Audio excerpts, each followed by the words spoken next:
Deixa eu trazer para cá um historiador especialista em família real, Francisco Vieira. Francisco, muito obrigada, boa tarde. Vi a sua fala mais cedo aqui, é um dos maiores conhecedores de família real e eu achei feliz demais para abrir nossa conversa, esse registro que a Thaís nos enviou da fala da Rainha Elizabeth a um congresso dias antes dele ser fechado, né? Exaltando a importância do trabalho do Legislativo e exaltando a necessidade de viver em harmonia e com unidade mesmo na diferença, né? Ela diz o seguinte: o Brasil, com todas as suas tradições, sua tolerância e a profunda humanidade de seu povo, pode certamente dar uma notável contribuição particular a o que ela entendia ser um grande desafio, né? Entender como o mais difícil dos problemas mundiais, ela diz, é descobrir como as nações diferentes podem viver em harmonia. E aí o Brasil, nesse caso, lá atrás, mais de 50 anos, ela diz, poderia dar um exemplo. Muito obrigado, bem-vindo ao CNN 360. Sábias as palavras da rainha, aquela época ainda muito jovem, né? Oi, boa noite.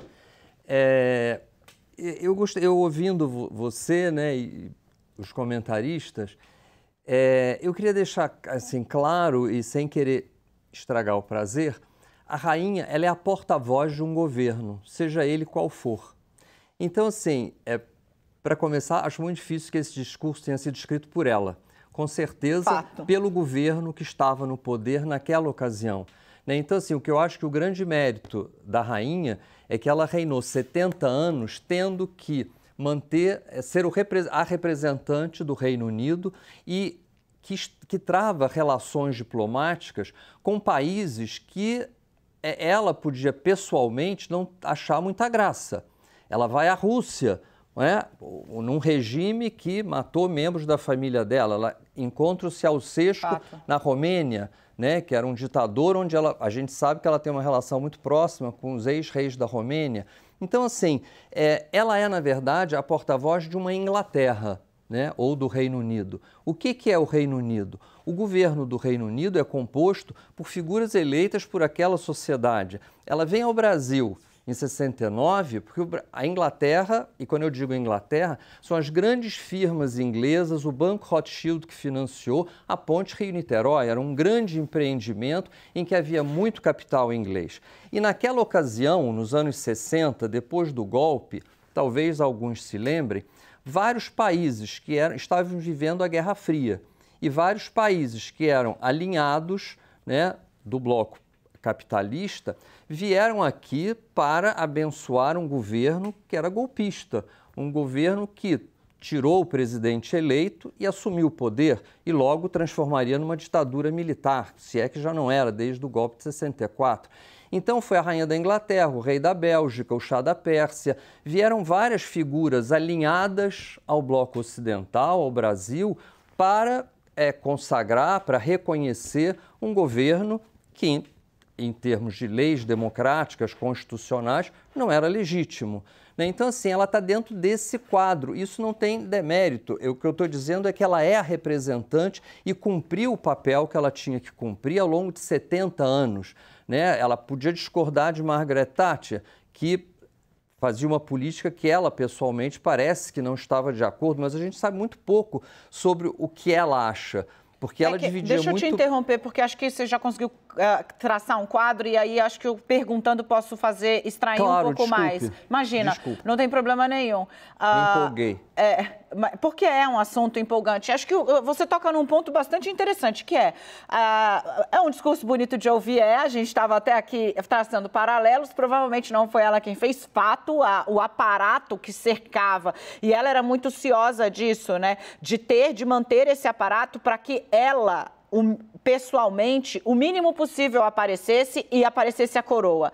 Pragmática, ela foi uma líder pragmaticíssima, muito pragmática, como você bem descreveu, estando aí com os diversos. A minha grande questão nesse momento, e chegando aí ao ponto em que você estava, né, o que isso impõe de desafio para quem vem? Porque esse trabalho ao longo de 70 anos de talvez, morder o próprio fígado para fazer o que a coroa deveria fazer, independentemente do que ela pensasse, esse trabalho deixa uma marca para um país que 80% não conhece outro jeito de fazer. O que é que isso impõe ao rei Charles, que chega após a morte de Elizabeth? Olha só, ele já foi muito recriminado, né, ao longo dessa espera por se manifestar sobre assuntos que a família real, a princípio, não deve se manifestar sobre coisa nenhuma. Ela deve ter uma equidistância com relação a partidos, a questões econômicas. Então, assim, quando o rei agora, Charles III, há muito tempo dizia que ele usava homeopatia, você pode imaginar o que a indústria farmacêutica achou disso. Quando ele queria preservar os prédios históricos da Inglaterra, ele faz toda uma campanha, claro que as imobiliárias não acharam a menor graça. Então, assim, o grande desafio, talvez, para esse rei que está preocupado com a ecologia, que tem uma série de questões, né, que ele se mantenha, né, como uma figura simplesmente simbólica, porque era isso que a rainha Elizabeth II era. Ela serviu a diferentes gabinetes, primeiros ministros, que tinham políticas e direções muito diversas e que, no entanto, ela lia o discurso do parlamento que tinha sido escrito por eles, né? Que, aliás, é um ritual muito curioso, né? Ela abre o parlamento, a fala do trono, e ela lê um discurso que foi preparado pela Câmara dos Deputados, né? Pelos políticos, pelo primeiro-ministro em exercício. Então é isso, como você disse, ela comeu fígado, engoliu muito sapo, e espera-se que esse rei, para manter no poder, que ele também mantenha, né, o protocolo, né, que ele saiba seguir, né, o cerimonial, apesar de todas as mudanças que a monarquia já enfrentou ao longo desses anos. Gente, a gente está aqui com o Francisco Vieira, ele é professor de História, especialista em família real. Agora, tem notícias chegando e eu vou atualizando aqui. Falou também a Nova Zelândia, né? E também a Austrália, o primeiro-ministro da Austrália e a da Nova Zelândia. Deixa eu trazer primeiro a primeira-ministra da Nova Zelândia, Jacinda Ardern, né? Ela disse o seguinte, que a rainha Elizabeth tinha um compromisso inabalável com o seu papel, casa muito com o que a gente está conversando, professor, e com todos nós. Ela foi inquestionável e inabalável. A Nova Zelândia também vai entrar em período de luto oficial e disse: não há dúvida de que um capítulo está se encerrando hoje e com isso compartilhamos nossos agradecimentos por uma mulher incrível que tivemos a sorte de chamar nossa rainha. Lembrando, né? A rainha, sim, era chefe também de Estado da Nova Zelândia. Isso diz um pouco sobre como essa imagem que o Francisco está nos explicando, o professor está nos explicando aqui, e o tamanho do desafio, né? O que a Jacinda destaca? Noção. Noção é a palavra que ela usa, né? Noção de serviço, caridade e consistência. Compromisso inabalável com o próprio papel.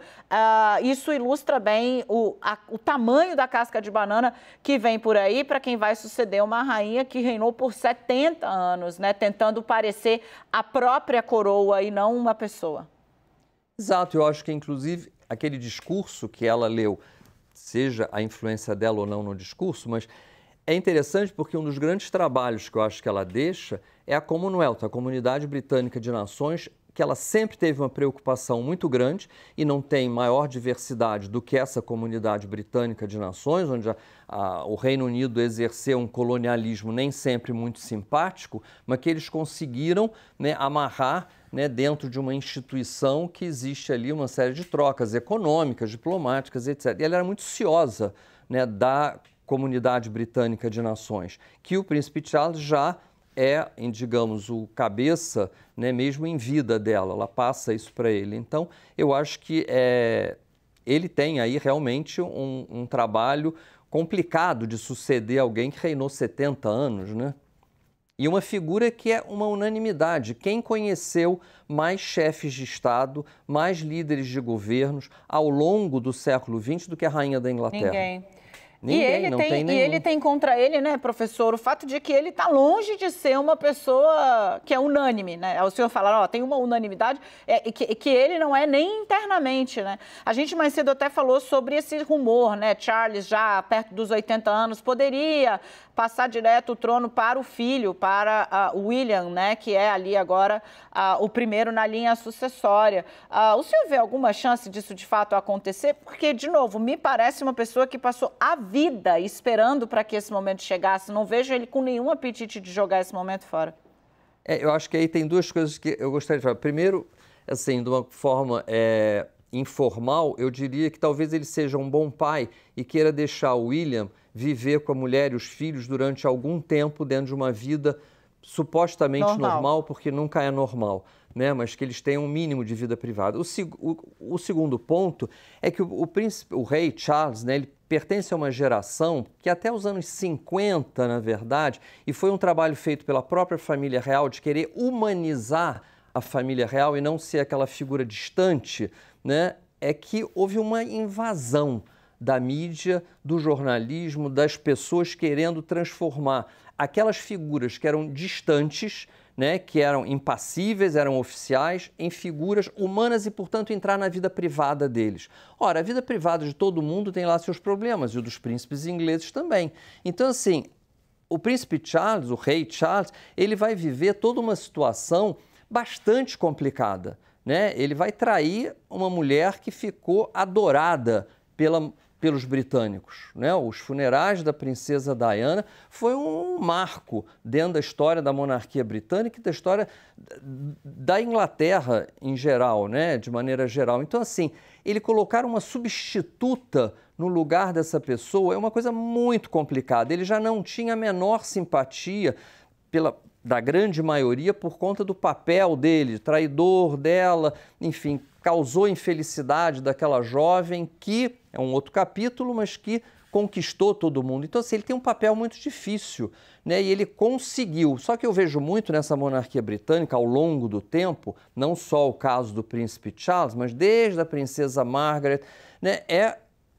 É como dizia o livro do Lampedusa, é preciso que as coisas mudem para que elas permaneçam no seu lugar. Então, para que a monarquia britânica permaneça, é preciso que ela faça concessões. E é só percorrer aí, né, essa minissérie ao vivo, que é a história da família real britânica, para ver quantas concessões eles vão fazer e quantas mudanças para continuar ocupando os cargos e o papel que eles têm até hoje. Eu acho que essa vai ser a função do príncipe Charles, do rei Charles agora, terceiro, né, que é até curioso ele usar esse nome, porque é um nome muito da família Stuart. O primeiro Charles, o segundo Charles, eles são Stuart, eles são da Escócia.